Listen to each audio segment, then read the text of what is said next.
So now we're ready for the invasion, huh? All right. D-Day. Okay, ladies and gentlemen, we're back here with Lou Cohen again, a 95-year-old veteran. I know he looks like he's 70, but he really is 95, and he's going to tell us his story about storming the beaches of Normandy. Take it away, Lou. Okay, now this is one morning. We get up and we find the English Channel is so busy. It's unbelievable that all the boats have hundreds and hundreds of boats. Anybody who had a boat was going over from England to France. Okay. And it wasn't easy to get there because the Germans anticipated it might be in this spot, but they were no certainties at all. Okay. So they had to prepare all along the entire French coast. Okay. But when we took one look at the English Channel and realized there were literally probably thousands of boats. One boat next to anybody that had a boat had it out on the English Channel, and we were ready to go across to fight the Germans and see if we can get some. Now this was D1. It was the day D1, and D1 was the first day of the invasion. Okay. And that was the roughest day of all. Every day was just a hair lighter, but the Germans were preparing for us, and they were waiting for us. But there were so many boats, you can literally walk across the boats and to the English Channel. There were so many boats there. Wow. Literally, I would say thousands of boats. Okay. Anybody that had a boat, it was there at the English Channel going to Germany. And the one that came over there in D1 and D2 and D3, they had it the roughest. It was, the Germans were ready for, all along the coastline of France. They didn't want to see us land there because they knew once we get up there, we'd be heading for Paris. And we landed, I came there at D7, that's 7 days later. Okay. And there was tremendous fighting over there, but we noticed all the dead just along the entire coastline. There was no time to prepare to pick them up or anything. Everybody was fighting for their lives. Mm-hmm. And we landed in a place called Avranches in France. It was near another famous place called St. Lo. Okay. And St. Lo was a mountainous part of the France. Mm-hmm. And the Germans were there of course, for about months, and they were preparing there and waiting for us to come. And they were up on a mountain, and high up. It was very high up that mountain. So when we got there at D7, instead of going to St. Lo, we came right along. Instead of going to St. Lo, which was to the right of us, we decided we'll head towards Paris, which is the left of us. So that's what we did. We fought our way. And it wasn't, to tell you that we just came into France is one thing, but there was so much of a problem there. They were prepared for us, or ready for us, every place along the entire French coastline. So it was really big battles every day. Well, anyhow, when we got into France, we decided to go towards Paris and leave the Germans stay and their St. Lo locations that were very high up, because when they ran out of ammunition and food, they got to come down. Right. So we waited for them down there instead of, it was a bunch of us, instead of going to Paris, they stayed there and waited for the Germans to come down. They got to come down sooner or later. Right. And so why take a chance and go up, start climbing up a mountain when it's not necessary? And so, and the balance of our crew went from there to France and to Paris, heading for Paris.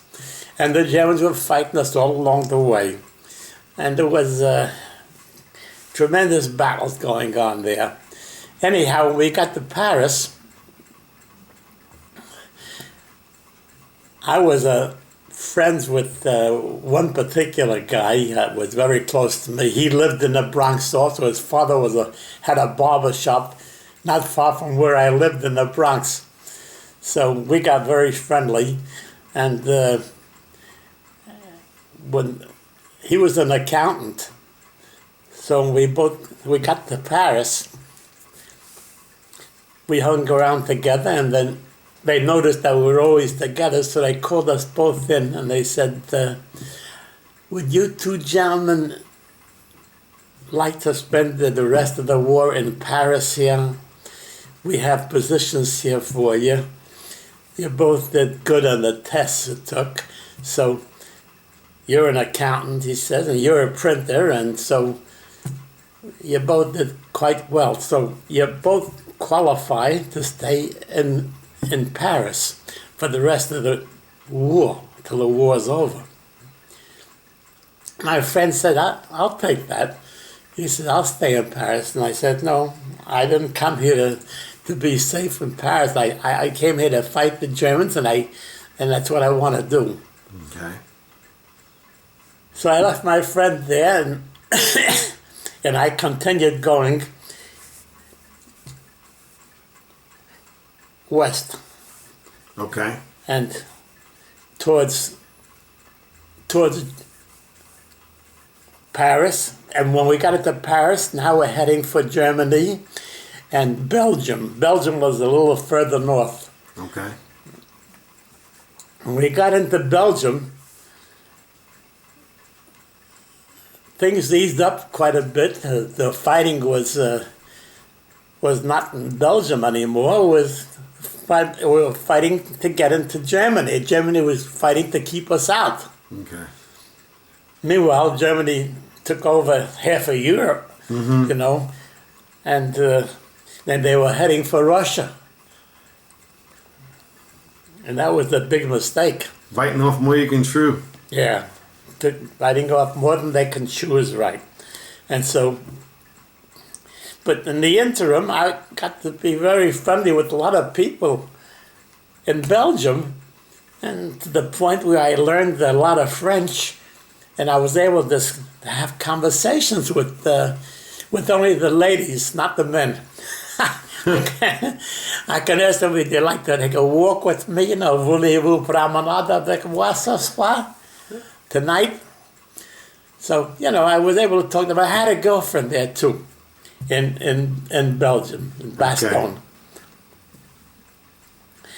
And Bastogne is spelled B-A-S-T-O-G-N-E, Bastogne. You don't pronounce the G. So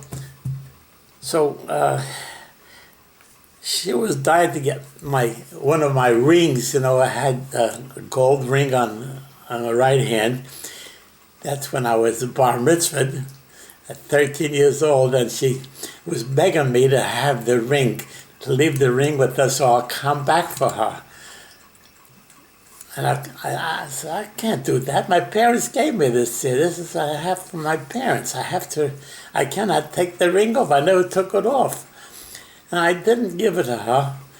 Well, she was my girlfriend, but the feeling wasn't there, to give her my ring. Gotcha. So, anyway,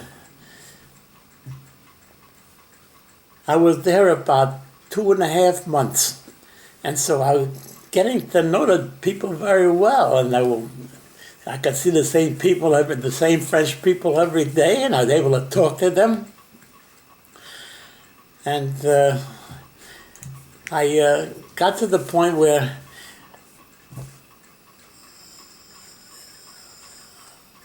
It was December 24th, the day before Christmas. Okay. And I said to my crew, listen, I know you're all sick of the K rations and the C rations, so tomorrow, Leany, who was one of my men in my crew, I said, Leany, he was from the West, and he knew about going hunting. He was a hunter. Okay. I said, he'll take a machine gun, a Thompson submachine gun. I'll take a Browning automatic, and we'll both go across the road here, and we'll wait for the trucks to go by. That all the trucks were going toward the front lines, the east. Yeah. To the right.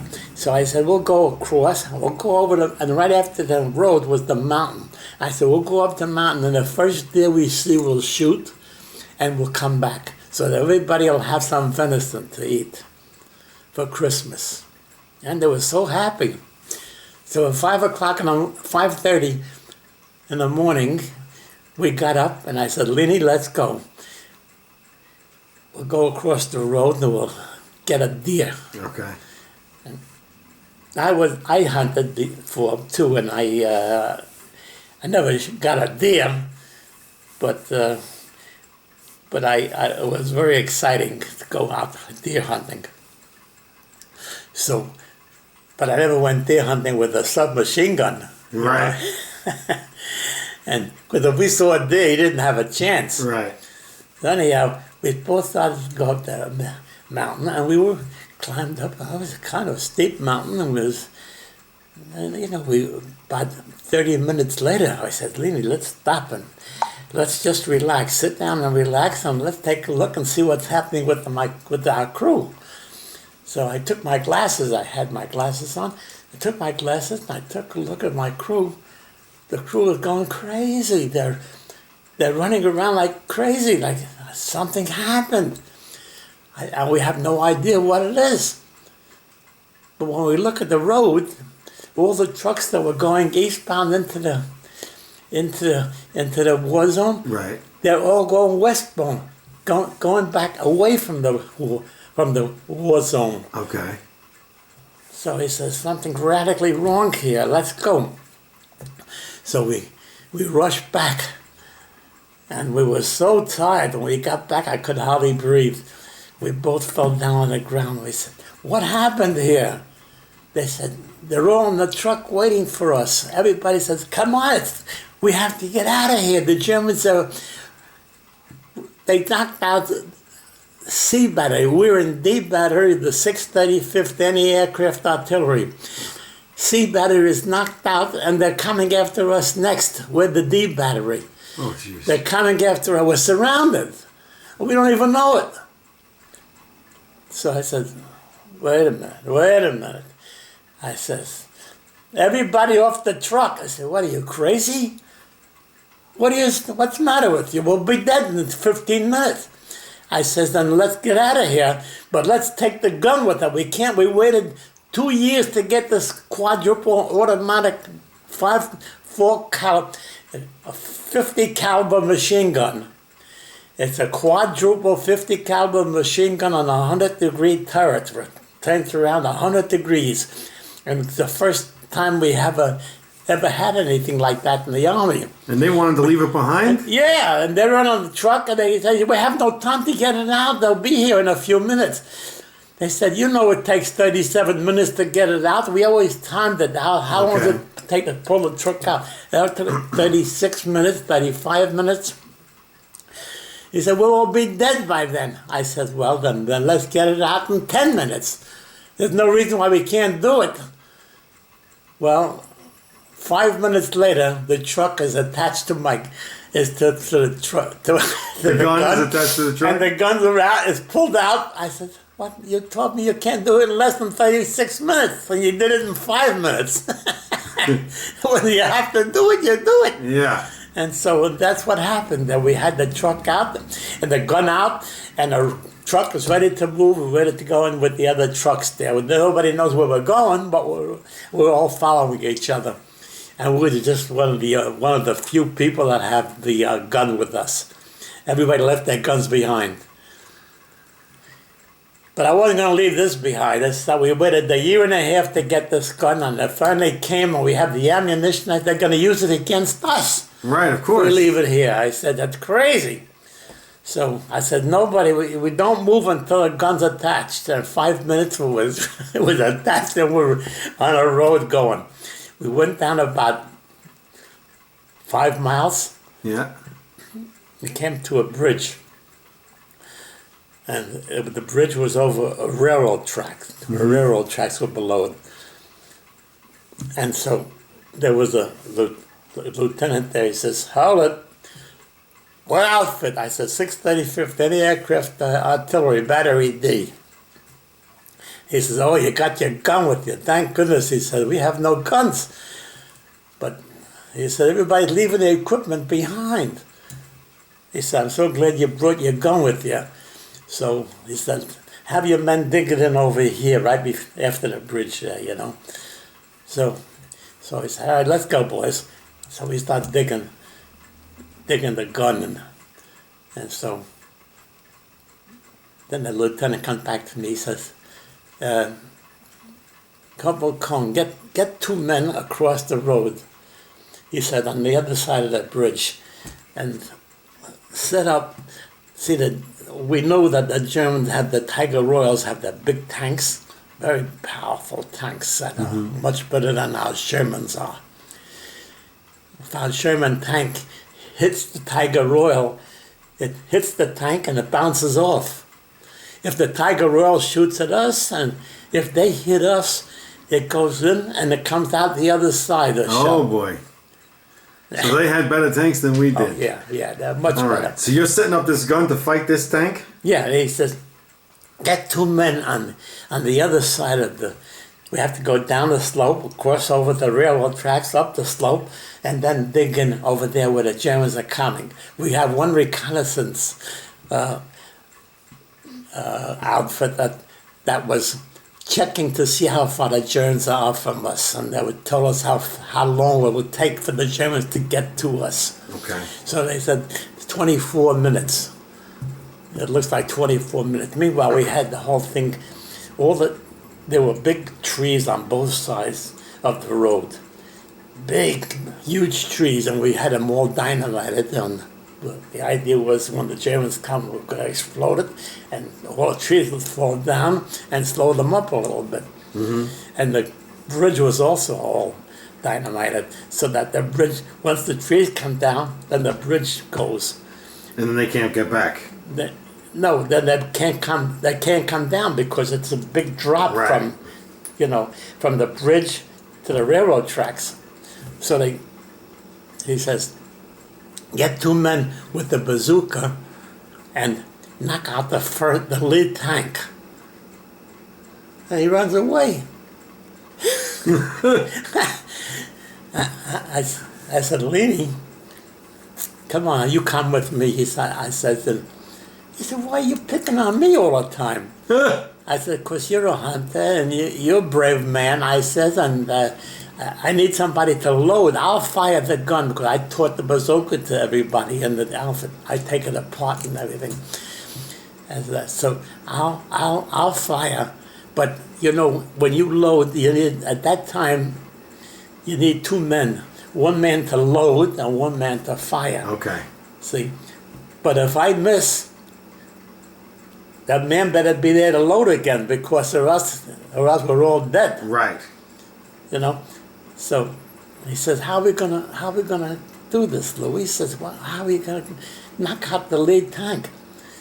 I says, well, I got a plan. He said, well, what's your plan? I says, we're gonna take a bunch of rocks, we're gonna build them up, and we'll put the bazooka in between. The bazooka will stick out, but we'll just have rocks all around us and above us. But we got only a half hour left. I said, so let's get going and do it. We got to run across over the tracks. I said, after we knock, if I miss, after I fire and you see I didn't knock the track down, yeah, you can't run away because I need somebody to load. Right. So I said, you gotta stay there until I knock out the track. And then we'll both run down. We'll run down and run across the railroad tracks and then run up to where our guns. He said, what are the Germans going to be doing? Meanwhile, watching us? Yeah, exactly. I said, I don't know, but we'll find out. But I said, we're just going to run like hell, run crooked. I said, don't run straight line. And so he said, gee, this is crazy. He said, we'll never make it. I said, well, I don't have any. You have a better choice? You have a better plan? Mm-hmm. He said, not really. I said, then let's stick to, we got some kind of a plan, we'll stick to that. So we get a bunch of rocks, and we start building it up, in 10 minutes we got the rocks all built, and we put the bazooka in, and now we lay it on the ground. And it's just the two of you doing this? Yeah. There's no other guys helping you with the rocks or nothing? No, the other guys are in my outfit, they're on the other side of that bridge. Just the two of us.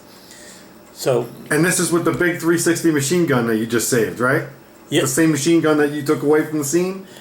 What about that? What about that? Machine gun is it's on where we dug it in. Oh, that's it's right. Staying there. Okay, so which machine gun are you guys operating on the other side of the tracks? The bazooka. Bazooka. Okay, the bazooka. Oh my goodness. All right, go bazooka. ahead. Machine gun can't knock out a tank. Right. The bazooka can, but you hit the track, and the track breaks. Right, then it can't roll. Then it can't roll. Okay. That's the end of it.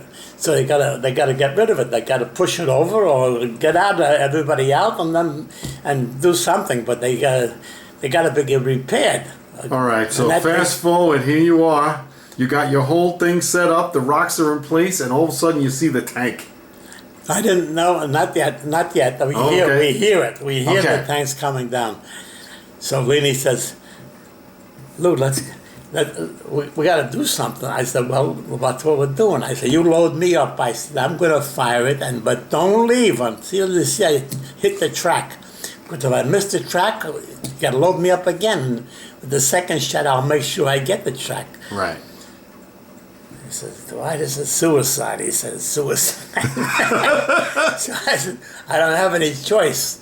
And you don't have any choice, so let's get going.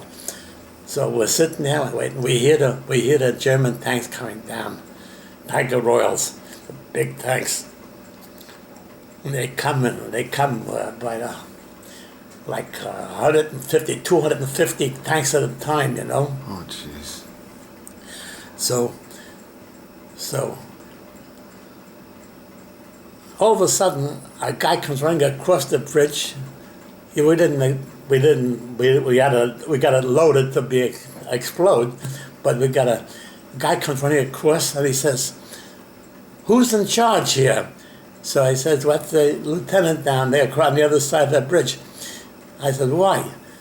He says, "Well, we're going to relieve this. We're going to relieve you. This is the 82nd Airborne. We're going to relieve you here, and you guys can go, and we're going to take over." Ooh. You want to see Leady's face or my face? I said, "Let's go, Leady." The first time he had a smile on his face in weeks. And we both ran across the bridge, and the colonel was in charge. It was Colonel Nimitz, Admiral Nimitz's brother. Admiral Nimitz was in charge of a big naval crew. Okay. But this was his brother that was in charge of this. And he was so happy that we were going to march on. Of course, he was worried himself because we had nobody to fight. We had no guns. Right. My little machine guns don't mean anything. Anyhow, we all got into the trucks and everybody started to move. I pulled out my gun and we waved into the 82nd Airborne, and then the 101st Airborne joined them. So they both came down the tracks and take over our positions. So, boy, it's a suicide for these poor guys. So you never had to fire the bazooka, thank goodness. No, I didn't have to fire it. I was ready, but I didn't have to fire it. Because I figured once you fire the bazooka, it's the end of us. Because these guys, they have machine guns all around. You fire at the machine, you fire at their tracks, they're going to be firing at you. Yeah, of course. So, but I try to get some kind of blockage to protect us. So I put the rocks up, that's why I had the rocks up. Anyway, we were relieved by the 82nd Airborne, and we were coming down, and they were marching on both sides, and they were saying, "Hey, good luck, fellas." So we said, "Good luck to you guys, and thanks a lot for taking over." Mm-hmm. And that was one experience we had over there. Oh my goodness. Now, one of my favorite stories that you tell is about delivering cigarettes. Would you care to tell that story about Paris? Well, when I was before I left for the army, my brother-in-law, who has a sister and a nephew living in Paris, he said, "Lou, if you ever get to this address," and he gave me the address, he says, "Please look them up. And if there's anything they need, make sure they have it, and make sure you can do what you can for them." I said, "Well, okay, but I wasn't even in Europe at that time. I wasn't in the army yet." I said, "All right, but I'll keep it in my wallet just in case I get over to Paris." And sure enough, with all the incidents that I've been telling you about, we landed in Paris. And I said, and the first night we were there, I said to my friend Izzy, I said, "Izzy, you and I would go out tomorrow morning and we'll look for this address." We had a number, and there were Rue de la Paix or something, And I said, "We'll look for this address. We'll ask a lot of people, and they'll tell us where it is, He says, "Okay." And so we went out early in the morning, about 9:30. Izzy and I are both carrying shopping bags. And the shopping bags were full of cigarettes, American cigarettes, which was the best thing in the world over there. The most expensive thing was American cigarettes. You can get anything there, any kind of steaks or meats or anything at all with cigarettes. But even it's better than cash. So cigarettes were more valuable than money in Paris at this time. That's exactly right. Now, how did you two come about having 2 shopping bags full of cigarettes? Well, every month we would get a carton of cigarettes, and to do whatever we pleased with from our outfit. And so we neither one of us smoked, and so we saved our cigarettes just in case we knew they would come in handy, because they're better than money. It's better than money. You can get anything you want, any drinks or anything else you want with cigarettes, American cigarettes especially. So we saved our cigarettes.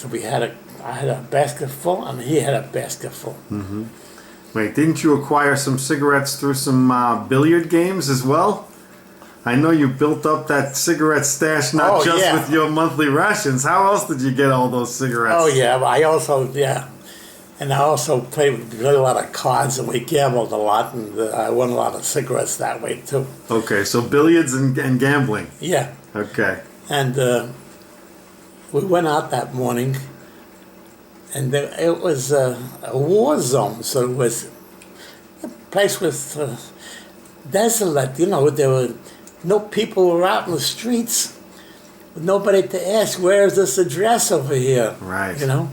But we found an officer, a cop once in a while, an officer, somebody, and "Can you tell us where the Rue de la Paix is, 2214? He said, "Well, I don't know about the number." He said, "But Rue de la Paix is that way." And they showed us where to go. We got over to the building. There was no front door. The front door, it was all down. It was all rocks and stones, rubbish. So we said, "Let's try the fire escape." I know he told me that she's up on the second or third floor. Okay. So the fire escape was okay.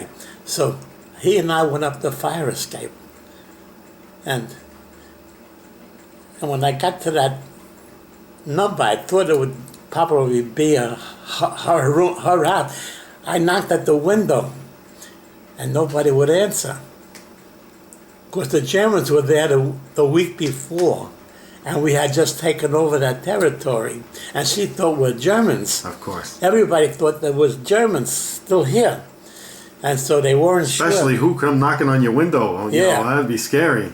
As scary as right. So anyhow, she finally came to the window and says, I said I didn't know how to speak well of French to tell her that open the door for us, who we are. But I told her in German. I was able to talk some German because Jewish and German are very, very close. Are very, very close together. Okay. And so, you know, if you know your German very well and you know Jewish well, you can always detect what to say. So I told her, I says, I am Fay Rice's bruder, the Bruder, Fekele Rice. She says, Fekele Rice? Leo's wife? You know, I said, yeah. So she was so happy that we're Americans. She opened the window, and we both came in through the fire escape. And you know, I saw she had a refrigerator in a corner. I said, I opened the refrigerator. It's empty. Nothing. No milk, no water, no nothing. I said, what happened to... She says, can't get anything. You can't buy anything because money don't mean anything over here. I said, how about these cigarettes? Oh, her eyes lit up. She said, it's like gold. Cigarettes are like gold. She says, you know, she's telling us it's so important. And, you know, how's my brother, you know, Leo Rice? And I said, everybody's wonderful. And there's just, Leo said I should make sure you know, I'm telling her in German, make sure I should speak with you, and anything you need I should give you. I said, so I want to give you this package of cigarettes. Basket, she says, and here's another one for you from my friend, so my Izzy. Got 2 baskets of cigarettes. She says, I could get anything I want for this year. I can get all kind of meats, and I could fill up my refrigerator. She burst into tears, I imagine. Yeah, are you kidding? And she said, she said, like 2 angels came here today. I can't believe this. And she says, I said, you have any money, any cash? She said, no, but I get from the cigarette. I said, look, here's $200. I give her $200 cash. I said, that's for you. You put that away, and I'll give you the cigarettes, and you'll have plenty of stuff. And now, where is your son?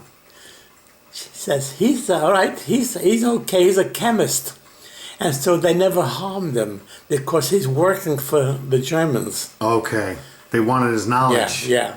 And so he's a chemist, and so he's working he's safe. And he says, I hear from him, I get a letter from him every month, once a month. They deliver a letter. But he's okay. So I said, okay, is there anything else you need? She said, no, I got everything in the world. She said, now, from nothing I became a millionaire. You know? And so she couldn't believe we crept out of the window and we said, wave goodbye, and that was the last time we saw her until after the war. And it so happened that her and her son came to America after the war. Wow. At my sister's house, my brother's house, and they lived with us for a while. I just want to shake your hand. You are an amazing man, sir. That is a great story. 2 angels that came in through the window. Yeah. In Nazi-occupied France. Congratulations, sir. You are a war hero. Our country is better off because of people like you. Well, I don't know about that, but you know, we did what we had to do. That's all. We didn't have any choices. We just did what we had to do. Yeah.